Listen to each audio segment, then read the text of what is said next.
معظم الأطفال بيمروا بمراحل في حياتهم بيكونوا فيها قليلة الأدب ورغايين وردودهم مش كويسة، وبالنسبة للأب والأم من الصعب نعرف إمتى نسيب الموضوع يعدي وإمتى لازم ناخد موقف ونعالج الموضوع. عادة السلوكيات دي بتكون نتيجة لأنه حاسس بإحباط أو غضبان أو رغبته في إنه يرد على الغير لما يحس إنه مظلوم، ودي عبارة عن سلسلة متصلة اسمها سلسلة الاستجابات اللفظية غير المناسبة. الطرف اليمين للسلسلة دي هي الإساءة اللفظية، أما الوسط هو أشكال مختلفة من قلة الاحترام، والناحية الشمال هي سلوكيات مزعجة لكنها مش سلوكيات غير محترمة. وهنا هنتكلم عن إزاي تتعامل مع الأطفال في الطرف الوسطاني والخفيف من السلسلة دي. هتلاقي نفسك بتسأل طيب ليه الأطفال بيتكلموا مع الكبار بطريقة مش محترمة؟ الأطفال والمراهقين بيعملوا كده علشان مش عارفين إزاي يعبروا عن مشاعرهم بطريقة كويسة، واللي يزود الموضوع إنهم بيتعلموا من العيال التانية اللي حواليهم واللي برضه مش عارفين يعبروا عن نفسهم كويس. فلو كانت بنتك متضايقة ومش عارفة تبين ده، وبعدين شافت واحد برق ولاوي بوزه، هتحفظ ده، وبعدين وبدون تفكير في المرة التانية اللي هتحس فيها إنها متضايقة هتبرق وتلوي بوزها عليك. ولو لقيت إنك خدت رد فعل للي عملته، فده هيعمل تعزيز السلوك لأنها خلاص عرفت إنها وصلت لك.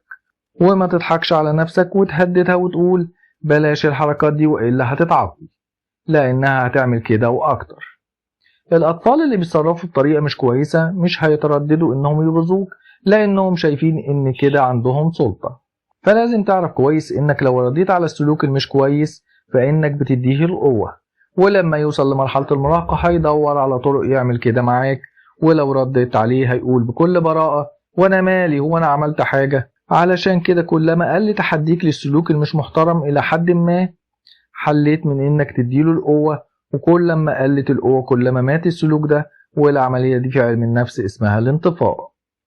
لو ما استجبتش للسلوك وعززته مع الوقت هيموت، لكن إذا قعدت تعززه فده مش هيعمل حاجة غير إنه يزود من عدم الاحترام.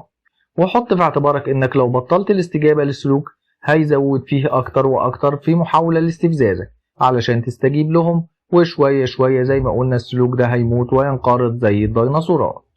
طيب نتصرف ازاي مع تريقة الأطفال؟ في وسط سلسلة الاستجابة اللفظية المش كويسة بتكون التريقة، وبيعملها الأطفال بطريقتين. الأولى إنهم يتريقوا لما يحسوا إنهم تحت ضغط، والتانية إنهم يستخدموا التريقة كطريقة علشان يعبروا عن مشاعر الغضب بطريقة آمنة بالنسبة لهم، لأن من الآمن إنهم يظهروا الغضب عن طريق التريقة أحسن من الطرق التانية. والتريقة في الأساس اتعلمها الأطفال من الكبار، فلما بيحس الكبار بالضيق من تصرفات عيالهم بيقولوا تعليقات تريقة. علشان كده جزء من اللي رد على التريقة عند الأطفال هو إن الكبار يتكلموا بطريقة مختلفة. 1. التواصل الصحي مع الطفل مهم جدا. التريقة وعدم الاحترام والكلام المش محترم كلها حاجات بتضر بالتواصل، فلما تلاقيه بيعمل كده اسأل نفسك إيه اللي عايز يوصلهولي ومخليه يتكلم كده. مش صعب إنك تعرف إيه اللي مضايق الطفل ومخليه يتريق، فساعات بيكون السبب سر أو حاجة ما قدرش يعملها.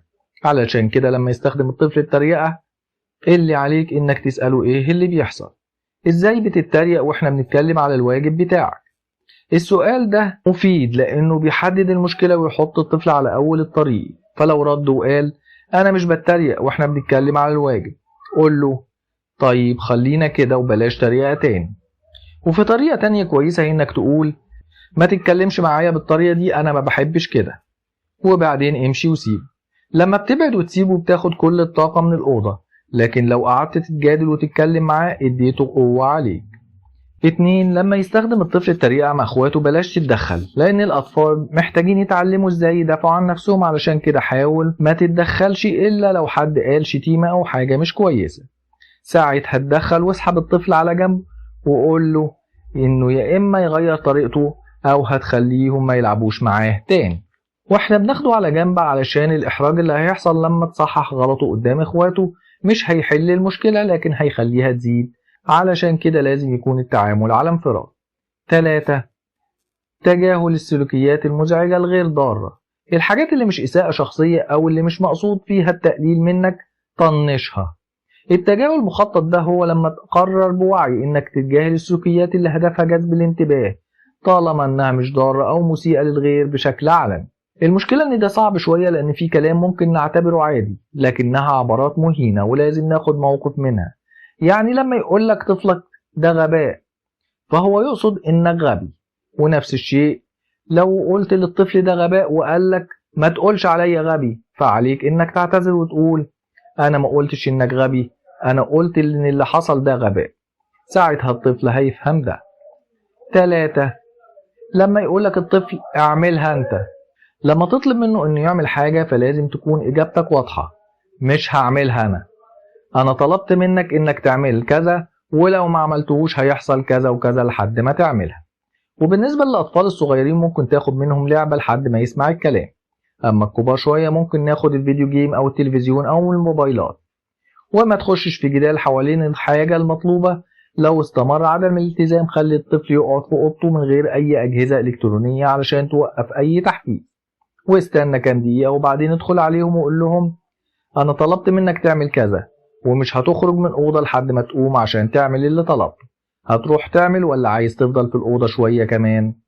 لو قالك لأ فقول خلاص لما تلاقي نفسك مستعد ابقى كلمني وسيب الأوضة، في الآخر هيسمعوا الكلام علشان يرجعوا الحاجات بتاعتهم. 4. لما الطفل يقل أدبه قدام الناس ساعتها هنلغي موضوع الكلام على انفراد وهنصحح لهم غلطهم قدام الناس وقول ما تتكلمش معايا كده أنا مش بحب كده. ولو فضل برضه يقل أدبه لو عندي ناس أو في تمرين أو في الجنينة خده وامشي وروح. وهنا مفيش فرصة تانية، يعني لو غلط مرة واحدة يتحاسب عليها لأن كده أفضل طريقة علشان تعلمه الصح. استنونا في فيديو جديد وموضوع جديد، وما تنسوش تشتركوا في القناة وتفعلوا زر التنبيهات علشان يوصلكوا كل جديد. ولو الفيديو ده عجبك اعمل لايك وشير.